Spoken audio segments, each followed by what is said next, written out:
നമസ്കാരം, മലയാളി വാർത്തയിലേക്ക് സ്വാഗതം. വളരെ ദുഃഖകരമായ ഒരു വാർത്ത പുറത്തു വരികയാണ്. നമ്മളിപ്പോൾ തന്നെ എല്ലാവർക്കും അറിയാം, വീട്ടമ്മമാരെല്ലാവരും ഒരു ഗ്രൂപ്പ് ചേർന്ന് അവരൊക്കെ തന്നെ നൃത്തത്തിൽ ഏർപ്പെടാറുണ്ട്. കൈകൊട്ടിക്കളിക്കും അതുപോലെ തന്നെ തിരുവാതിരയ്ക്കും ഒക്കെ തന്നെ ഏർപ്പെടാറുണ്ട്. അവരവരുടെ വീടിനടുത്തുള്ള റെസിഡൻസ് അസോസിയേഷനുകളിലും അമ്പലങ്ങളിലും ക്ഷേത്ര പരിസരത്തും ഒക്കെ തന്നെ ഈ ഒരു കളി അല്ലെങ്കിൽ ഈ ഒരു കലാരൂപം അവതരിപ്പിക്കാറൊക്കെ ഉണ്ട്. കുടുംബമടക്കമുള്ളവർ ഇരു കൈ നീട്ടി അത് സ്വീകരിക്കുകയും വലിയ ഒരു പിന്തുണ അതിൽ ലഭിക്കുകയും ഒക്കെ ചെയ്യുന്നു. വർഷങ്ങൾക്ക് ശേഷം, വളരെ ചെറുപ്പത്തിൽ നൃത്തം ചെയ്തവർ വർഷങ്ങൾക്ക് ശേഷം വീണ്ടും നൃത്തത്തിലേക്ക് ഇറങ്ങുന്നതാണ് നമ്മൾ കാണുന്നത് എന്നുള്ളത്. അത് ജീവിതത്തിൽ അവർക്കൊരു ആനന്ദവും ഉത്സാഹവും ആവേശവും ഒക്കെ തന്നെ പകരുന്ന ഒരു നിമിഷമായി അത് മാറുന്നുമുണ്ട് എന്ന് പറയാം. പക്ഷേ അതേ സന്തോഷകരമായ നിമിഷം പെട്ടെന്ന് ഒരു സുപ്രഭാതത്തിൽ അല്ലെങ്കിൽ പെട്ടെന്നൊരു നിമിഷം കൊണ്ട് വളരെ വേദനയായി മാറുന്ന ഒരു സാഹചര്യം ഉണ്ടായാലും അതാണ് ഇവിടെ പാലാഴി സ്വദേശിക്ക് സംഭവിച്ചിരിക്കുന്നത്. കഴിഞ്ഞ ദിവസമാണ് ഈ ഒരു വാർത്ത പുറത്തു വരുന്നത്. ക്ഷേത്രത്തിലെ ഉത്സവത്തിന് നൃത്തം അവതരിപ്പിക്കുന്നതിനിടയിൽ ദേഹാസ്വാസ്ഥ്യം വന്ന വീട്ടമ്മ മരിച്ചു.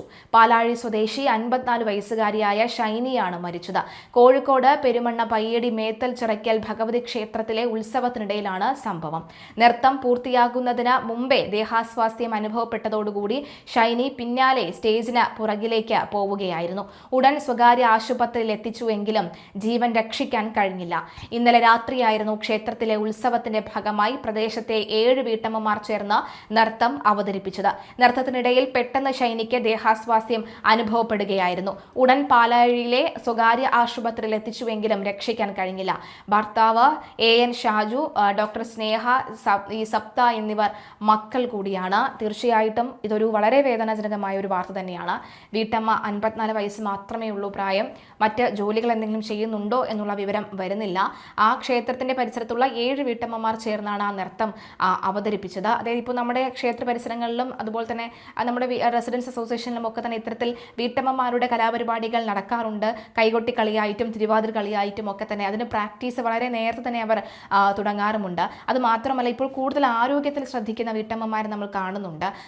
വ്യായാമം ചെയ്യാൻ രാവിലെ ഇറങ്ങാനും നടക്കാൻ ഇറങ്ങാനും ഒക്കെ ജിമ്മിൽ പോകാനും ഒക്കെ തന്നെ ഒരു കൂട്ടമായി ചേർന്നവർ പ്രവർത്തനത്തിൽ ഏർപ്പെടാറുണ്ട്. ഇത്തരം പ്രവർത്തനങ്ങൾ അതൊക്കെ നല്ല കാര്യമാണ്. പക്ഷേ ഇപ്പോഴിതാ ദേഹാസ്വാസ്ഥ്യം സംഭവിച്ച് മരണമുണ്ടാകുന്നു എന്ന് പറയുന്നത് ഭീതിപ്പെടുത്തുന്ന വാർത്ത തന്നെയാണ്.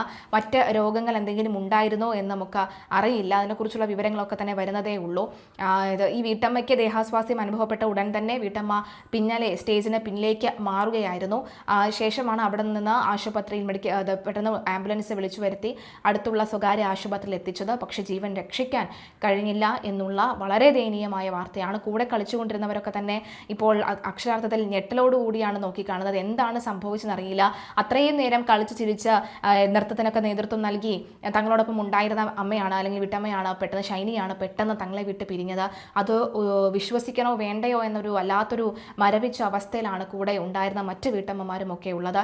ഏതായാലും തങ്ങളുടെ ഇത്തരത്തിൽ നൃത്തരൂപത്തിലൊക്കെ ഇറങ്ങുമ്പോൾ തങ്ങളുടെ ആരോഗ്യം കൂടി ഒന്ന് ശ്രദ്ധിക്കുക എന്നേ നമുക്ക് പറയാൻ സാധിക്കുകയുള്ളൂ. എന്ന് കരുതി നിങ്ങളുടെ ഈ വിനോദങ്ങളും നിങ്ങളുടെ ഈ ആഗ്രഹങ്ങളൊന്നും മാറ്റിവെക്കേണ്ട ആവശ്യമില്ല. പക്ഷേ ആരോഗ്യത്തിൽ കൂടി കുറച്ചൊന്ന് ശ്രദ്ധിച്ചാൽ നമുക്ക് ഇത്തരത്തിലുള്ള ദുരനുഭവങ്ങൾ, ഇത്തരത്തിലുള്ള ദുരന്തങ്ങൾ നമുക്ക് പരമാവധി ഒഴിവാക്കാം എന്നേ പറയാനുള്ളൂ.